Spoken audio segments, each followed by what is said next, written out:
Warning, this episode contains adult language, mature situations, a historically knowledgeable jeweler, a heroic protagonist with a justified name, very mysterious gems, the correct scientific terms for jewelry, and the latest manga news. Remember to like, share, and subscribe. Listener discretion is advised. Hello and welcome to another episode of the Spiraken Manga Review, some podcasts and reviews about connectly enhanced narratives. I'm your host Zan, saying konnichiwa, aloha, buongiorno, and what's up? Hope all of you are doing well out there and hope you're excited for another fun-filled episode of this awesome, amazing, and really cool podcast. But if you're joining us for the first time, welcome. Spiraken, or some podcasts and reviews about connectly enhanced narratives, is a nerdy podcast where every episode we talk about various geeky topics depending on the show you're listening to. Since this is the manga review, obviously we're talking about manga. I tell you the art style is, the overarching plot, the characters, the design quality, and most importantly, if it's worth investing your time in or not. You don't have to agree with anything that I and my co-host say, but we try to be educational, enlightening, exciting, and most importantly, entertaining. You can check out any of our earlier episodes at www.spiraken.com. We're also on Facebook, Twitter, Instagram, Spotify, YouTube, Stitcher, and various other social media sites. Just type in SPIRAKN in a search bar, and I'll guarantee you'll find us one way or the other. If you have any questions or comments or concerns, you can email me personally at Zan, that's XAN, at Spiraken.com, or you can tweet me at Spiraken. And last and not least, if you enjoy what you hear, you can support our Patreon and help us create more fun content for you to enjoy, or better than that, you can go to iTunes and leave a review and a rating. Let me know what you like. Every time I get one of these emails or messages or ratings, it gives you a little more accomplishment, a little more motivation to keep doing this podcast as long as I can, because I am going to do this as long as I can. But I digress. You're not here to listen to me talk about the podcast in general. You're here to listen to me talk about manga. So let's actually get to it. So, if you remember from the last episode, I spun that one, that only, the Wheel of Manga, and it dictated unto me that I'm going to be reviewing a manga that was written by Nanako Tsujimura and illustrated by Mika Akatsuki. Now, this is an adaptation of a light novel that came out in 2015 that was written by Tsujimura-san and published by a different company, which was Shueisha. The manga is being released by Ichijinsha, and they're both being released by Seven Seas Entertainment. So if you want to read the light novel after reading the manga, they're both available and not that badly priced, I must admit. The manga was released in Monthly Comic Zero Sum magazine. It is a shojo series, despite the fact that it feels like it's something completely different. The original run for this manga is 2019, and it's still coming out. There are 4 volumes. They haven't adapted all 10 volumes of the light novel yet, but they're getting there. And the name of this manga is Hosekisho Richardshi no Kazu Kante, or The Mysterious Appraisals of Mr. Jeweler the Richard, or, as it's been translated, The Case Files of Jeweler Richard. So, this manga is a very unique story. It's about a young man named Segi Nakata, who is a college student who is named because he is Segi, he is justice. And he's someone who tries to do the right thing even though things have not been that great. And one day, he ends up saving a mysterious individual from a bunch of drunks and gets involved in a very unique business. The man he saves is a jeweler who's from Britain named Richard Ranashiha de Volpian. He is young, handsome, and he just opened up a new shop in Japan. And he is a man of class, of sophistication, and he has an encyclopedic knowledge of mineralogy. And after being saved by Segi, he offers to buy him a drink and help him out. And Segi is like, listen, you can help me out, you're a jeweler, so could you appraise a ring for me? This was left behind by my deceased grandmother. Richard takes it, looks at it, it's a pink sapphire, and he's like, oh, this is a pink sapphire, that's very intriguing. Let me look at it, and I'll get back to you about it. And from there, turns out that there is a mystery behind this sapphire and how his grandmother got it. And with this mystery, a lot of action and incidents occur, which I'm not going to reveal because this is a mystery series. And it ends up that Segi becomes a part-timer working at Richard's shop, jeweler a stranger, and they end up becoming, besides jewelers, kind of detectives, where each time a jewel comes into their possession, there's a story behind it, and they have to either solve the mystery or deal with it. And meanwhile, Segi is learning all the things that Richard has to teach him, while Richard is enigmatic and weird and very unique.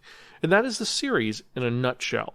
The first volume covers 2 specific mysteries. The first mystery it covers is the story of the pink sapphire ring that Segi got from his grandmother. Now, fun fact, it also tells you that rubies and sapphires are both gems of the same type. They just have different colors. They're known as corundum. I didn't know that. It's kind of educational, this manga. And the second case deals with a ruby brooch that's known as a pigeon blood ruby, which pretty much means it was mined in Myanmar, and it's super valuable. And the deal is, a young woman comes in bringing this brooch, and she wants it authenticated. And her reasons for wanting it authenticated are very unusual. She also gives a fake name because reasons. And I'll tell you this now, if you have watched the anime for this, this is completely different. After reading the first 2 volumes of this series, I went and watched the anime because I heard the anime was decent. The anime is decent, however, they completely gut the stories. The basics are the same. It's, okay, here's the jewel that's involved, here's the client, that's it. Everything else they change and adapt to make it more compelling or interesting. However, the manga is more fascinating, and there's so many elements that have been removed for the viewers. I don't know why, but they're kind of important, and they make things more understandable. For example, as I said, in the second story, there is a young woman who brings in a brooch, and her motivations are the same. However, there's more to it than what the anime just kind of glosses over. Says, oh, this is the reason, the end. It's like, no, the party that's involved that's mentioned actually shows up. So it's a whole other thing. And the series is very odd, because we have our 2 main characters. We have Richard and Segi, who are kind of working together. Richard is this very, almost a living jewel, this stone-cold beauty who is very shrewd, knows his clients, is very intelligent, able to speak multiple languages, is obsessed with properly done tea and will only drink that or water, nothing else, and is very extreme about his abilities and is very judgmental about things. Meanwhile, on the other hand, we have Segi, who's this college student who wants to be a public servant. He wants to just do the right thing no matter what. And he's friendly, honest, and he is the person who essentially does household chores at the store and to keep trying to make the right type of tea over and over and over again until he gets it right. And these are our 2 protagonists who you have to deal with. And they're the main people in the story. The only other person who really shows up for the first part is Shoko. Now, Shoko is one of Segi's classmates from school that he has a crush on. Also, she is a mineralogy nerd.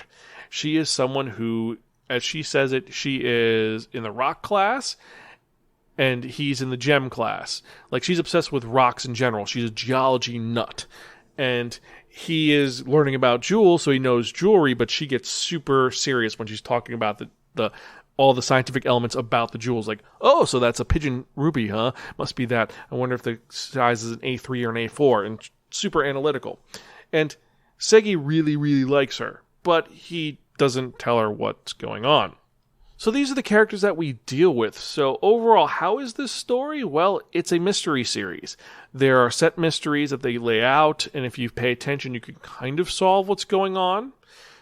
Most times you can't, but for the most part, it does lay it out in a way where you can figure out what's going on quickly and understandably. And the stories are fascinating.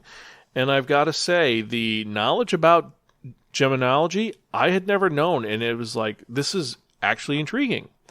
Now, the other element of Segi working for Richard and the whole, will they, won't they, are they a couple, are they not? It's okay.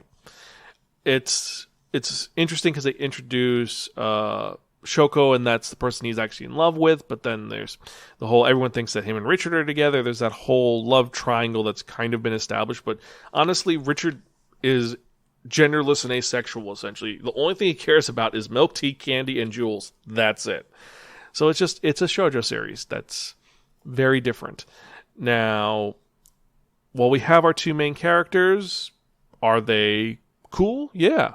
Are they drawn well? Actually, they're exceptionally drawn well, and also the jewelry is beautiful and intricate and detailed. There's a sequence when they're going through a jewelry book and going over the different classes on why certain types are more expensive than others, and each of the gems look not photorealistic, but they're really impressive. They don't look like just a cheap sketch. It looks like there was some time spent making these jewels look as presentable and as beautiful as possible. Overall, the artwork for the backgrounds, really good. The artworks for the main characters, it's okay. It does get into chibi mode at times, but it's the shojo genre, so it makes sense. The plot itself, like I said, pretty good. Now, the production quality, one of my issues. For this series, it's a mystery series, but we're only getting 2 mysteries per book. It's just Volume 1, Part 1, Part 2, Part 1, Part 2. That's all we're getting. I would have preferred a little more. When I can get a manga which has 9 chapters and it varies it, or Monster, for example, which is one continuous story, but it's compelling and fast. This one does not feel that compelling and fast. It kind of takes its time and it's slow paced, but not a good slow pace. It's a little frustrating. And that's one of the negatives about this series. The other part is, while it is very unique, if you don't have an interest in jewelry or mysteries, I don't think that you'll find anything for it in this series. I really don't. I don't think it'd be like, oh, I really want to read the next Jewel Richard, because honestly, it's a niche series. And so if we put it all together, it's got a decent storyline. It has some great artwork in it. It's got mediocre quality design for the layout for the mangas. And more importantly than that, the manga itself, it's kind of boring. It's a white cover.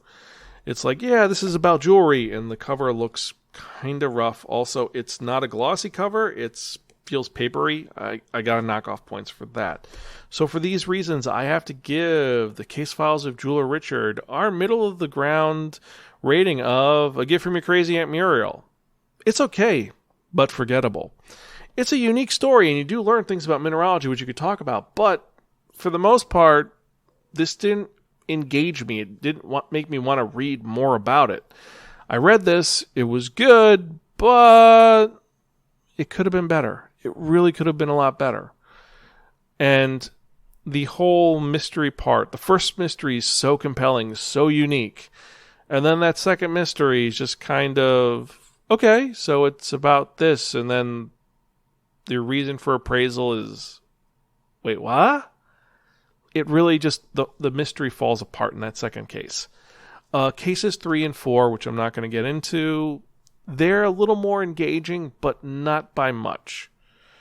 So for that reason, it's A Gift from Your Crazy Aunt Muriel, okay, but forgettable. It's engaging, but if you're not interested in this, you're not going to read it, or you're not going to keep going on with it, and that's the truth. And so, if you have any questions or comments or concerns, or if you disagree with me, you can email me personally, Zan, that's XAN at Spiraken.com, or tweet me at Spiraken, or if you're listening to this on YouTube, leave comments down below. And so with that, let's actually get to the manga releases for the week. And this is for August 16th, 2022, and we have 16 titles that came out this week. So first off, we've got the Attack on Titan Omnibus number 6, which is volumes 16 to 18. The Black Lagoon, volume 12, has finally come out. Can you believe it? It's been like 6 years since Black Lagoon came out. So I'm excited to get this new volume. Classroom of the Elite, volume 3. Crossplay Love, Otaku Cross Punk, Volume 1, Dead Demons, Destruction, Volume 11, Even Though We're Adults, Volume 5, Higehiro, After Being Rejected, I Shaved and Took in a High School Runaway, Volume 1, the light novel is finally being released. Got postponed a couple of times. Jujutsu Kaisen, Volume 16 and 17 has been released this week. Levitas S, Volume 10 is coming out.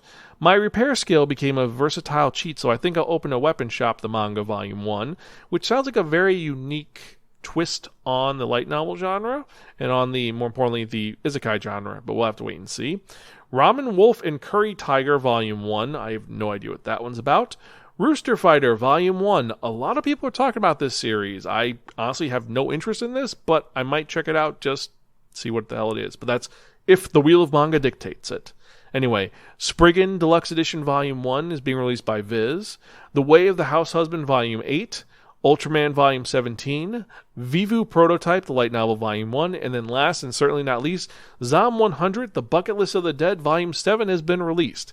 So which of these are you most excited for? For me, it's going to be Zom 100, Ultraman, Way of the House Husband, Spriggan, Repair Skill Became a Versatile Cheat, Higehiro, Classroom of the Elite, and Black Lagoon. Which are the ones that you're excited about? Which ones are you kind of sad about?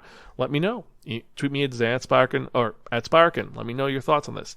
And so, before we forget, remember to like, share, and subscribe. Thank you so much for listening. And for everyone who has been listening, I appreciate each and every one of you. You're all awesome. And every single one of you, I hope that things are going good for you, because every time I get one of your messages or your tweets or just a review, it puts a smile on my face and gives me more motivation to keep this podcast going that I've been doing since 2008. I'm going to keep going on until I'm an old man who has to read mangas with thick glasses and probably a magnifying glass. But thank you so much, and I appreciate each and every one of you. If you're on our Patreon, hey, what's up? Hope you're good. We've got some cool, fun, personal podcasts coming out, including one which we're reviewing a movie, which I'm surprised I never talked about before, but we're going to get to that later, and that's only for Patreon members. So if you want to check that out, patreon.com/Spiraken, and that's our 4th tier. Anyway, I digress. So let's actually get to that part you have all been waiting for. And what am I talking about? I'm talking about that one, that only, the Wheel of Manga! Yes, friends, the Wheel of Manga, except no substitute. Now, what is the Wheel of Manga? The Wheel of Manga is a Wheel of Fortune with 10 slots on it. And what I've done is I've assigned a manga title to each of the 10 slots. So what we're going to do is we're going to spin that one, that only, the Wheel of Manga. And whatever number it lands on, that's what we're going to review in the next episode of the Spiraken Manga Review, episode 486. That means we are 14 away from episode 500. So if you have any ideas for what we should do in 500, leave me a tweet at Spiraken with your thoughts on what episode 500 we should do. But let's actually spin, so we're going to review the next episode, shall we?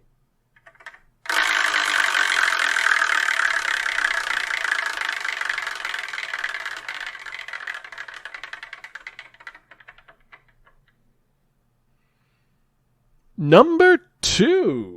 So it looks like in the next episode, I am going to be going back into the world of Shigeru Mizuki, but not in the way you think. This is not a major series of his. This is actually a recreation of a famous work from 1910 that he adapted and changed. This has been translated by Zach Davidson, and it's one which it looks beautiful and actually technically should be in fairy tales, not in manga. We're talking about Tomo Monogatari. What is it about? What's the story? Well, you're going to have to wait till the next episode to find out. But either way, I hope you enjoy this episode. As usual, I am your host, Zan. I'm Gonzville. Catch you guys next time, and keep reading manga. I'll see you later.